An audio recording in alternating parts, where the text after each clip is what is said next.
కోసం రైతుల తీవ్ర ఇబ్బందులకు గురవుతున్నారు. చిన్న మల్లారెడ్డి గ్రామంలో లైన్లో నిలబడి యూరియా కోసం ఎదురుచూస్తున్నారు. అర్ధరాత్రి నుండి చెప్పులు లైన్లో పెట్టి పడి కాపులు కాస్తున్నారు. ఇప్పటికైనా ప్రభుత్వం యూరియాను సాటిస్ లేకుండా అందుబాటులోకి తేవాలని రైతులు కోరుతున్నారు.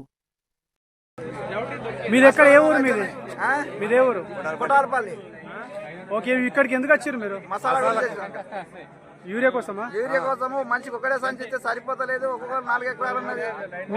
మీరు ఎన్ని ఎకరాలు ఇవ్వడం జరిగింది పొలం? 4 ఎకరాలు ఉన్నది. 4 ఎకరాల పొలం ఒక సంచి ఇస్తున్నారు. గత 10 సంవత్సరాల నుంచి మన ఇబ్బంది జరిగిందా మీకు ఇలాగ యూరియా కోసం? ఇంతకుముందు ఇంత ప్రాబ్లం కాలేదు, కానీ ఇప్పుడే ఇదేసారి బాగా ఇబ్బందులు అవుతున్నాయి. ఇవ్వాల్సిందే కోరుతున్నాం. మీరు ప్రభుత్వాన్ని ఏమని విజ్ఞప్తి చేస్తారు మరి? ఈ ప్రభుత్వం ఇంకో ప్రభుత్వం రావాలి మాకు. చెప్పన్నా.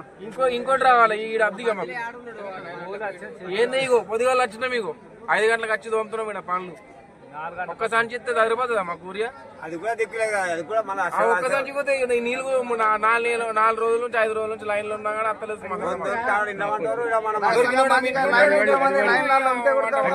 ఒకరికి అత్తలేదు. ఇది కామారెడ్డి మండలం చిన్న మల్లారెడ్డి సొసైటీ గ్రామంలో ఉన్నటువంటి పరిస్థితి.